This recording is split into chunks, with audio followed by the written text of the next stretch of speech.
So picture this. It's early 2026. The broader market, kind of flat, just treading water.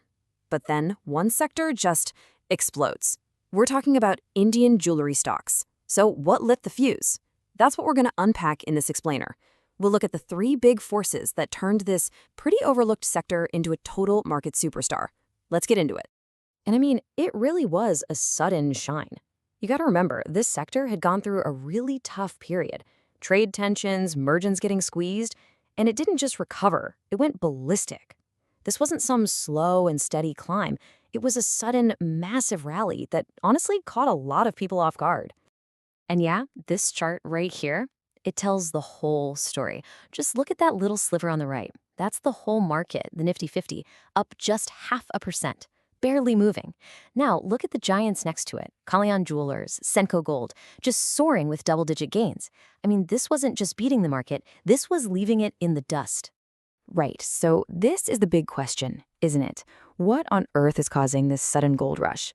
Is it just a flash in the pan, some lucky break, or are there some really powerful, fundamental drivers here that could keep this thing going? Well, we're going to break it all down.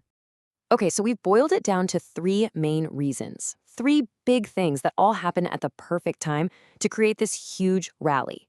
And if you understand these 3 points, you'll pretty much get the whole story. So think of our story here in 3 parts. First, we'll talk about this massive external shock, a huge trade deal. Then we're going to pop the hood and look at the company's insane profits. And finally, we'll zoom out and look at the bigger picture, this long-term shift that's changing the entire industry. Let's start with the one thing that really kicked it all off.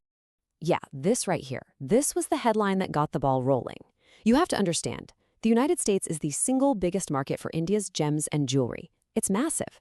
So literally any change in trade policy between these two countries is going to send huge waves through the entire sector. And just look at how dramatic that change was. I mean, wow. This sector had been struggling under this crippling 50% tariff. Just think about that for a second from a business perspective. In one single move, this massive cost that was just crushing your profits gets slashed by more than half. The entire economic model for exporting to your biggest customer completely transformed almost overnight. So this deal didn't just level the playing field against competitors. It actually tilted it in India's favor. But the real kicker, the thing that gets investors really excited, is that little note at the bottom. This deal isn't just about dropping to 18%. It creates a clear path to get all the way down to zero duty access. And that's the long-term grand prize. Okay, let's move on to part 2. Because, while that trade deal lit the fuse, the spectacular Q3 earnings proved the rocket was already packed with fuel. This wasn't just hype or market sentiment. The companies themselves were performing incredibly well. I mean, just take Kalyan Jewelers, for example. They posted a staggering 90% jump in profit. And let's be clear, we're not talking revenue here. That's pure bottom-line profit. For a company that size, that kind of growth is it's almost unheard of. And it wasn't a fluke either. Look at Senco Gold. Their revenue climbed 51%. And this wasn't just because they opened new stores. Nope. This came from selling more in their existing stores. That tells you that real organic demand was just surging everywhere. Even the big guy, the industry giant Titan, saw its jewelry division jump 41%.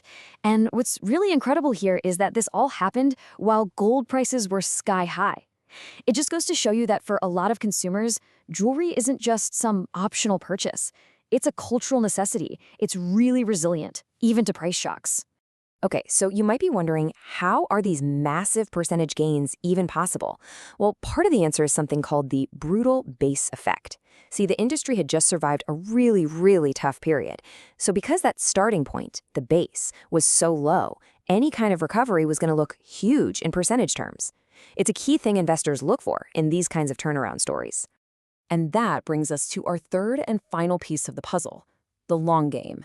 Because beyond the trade deals and the quarterly numbers, there's this massive shift happening on the ground. You see, consumers are slowly moving away from the small, local family jeweler and going towards these big, trusted, national brands. And this isn't some temporary trend. It's a permanent structural change that really benefits the big public companies we've been talking about. All right, so we get why the sector is booming. But here's the thing. Not all jewelry companies are built the same. So let's do a quick breakdown of the different business models so you can kind of understand who's who in the space. First up, you've got the retailers. Think of these guys as the high-end department stores of jewelry. They're the big, familiar brands you see in every major city. Their whole game is about brand trust, marketing, and really tapping into the pulse of the Indian wedding and festival seasons. Next, you have the exporters. Now, these are the workshops and factories you don't really see. They're the ones creating the jewelry and selling it in bulk to retailers over in the US and Europe. So when that 50% tariff became 18%, yep, these were the companies that felt that positive impact from day one. And finally, you have the hybrids.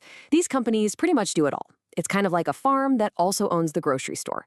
They design and manufacture their own jewelry, and then they sell it in their own branded shops. This gives them total control over the whole process and lets them keep the profit from every single step. Okay, so we've covered the why and the who, which brings us to the big final question. Will the sparkle last? Can this momentum keep going? Let's take a look at the road ahead. So what's the market looking like right now? Well, it's a bit of a mixed bag, to be honest. You've got some of the early leaders that have already shot up to new highs. But what's interesting is that some of the biggest names, the ones with those strong earnings we just talked about, are actually still below their old peaks. Some analysts are looking at that and thinking, hey, even after this big rally, there could be more gas left in the tank. So when it comes down to it, the future of this rally is basically a classic tug of war. On one side, pulling it forward, you have these massive tailwinds, the tariff relief, the incredible earnings, and that long-term shift to organized brands. But on the other side, pulling it back, you've got the risks that are always there. Volatile gold prices can always spook consumers, and of course, a global slowdown could definitely hit demand. And that leaves us with this one last thought to chew on. Remember that trade deal that sparked this whole rally? Well, it's still just an interim agreement. The final version promises an even bigger prize, a clear path to zero-duty access. So the big question is, as huge as this rally has been, is the industry's true golden era still yet to come?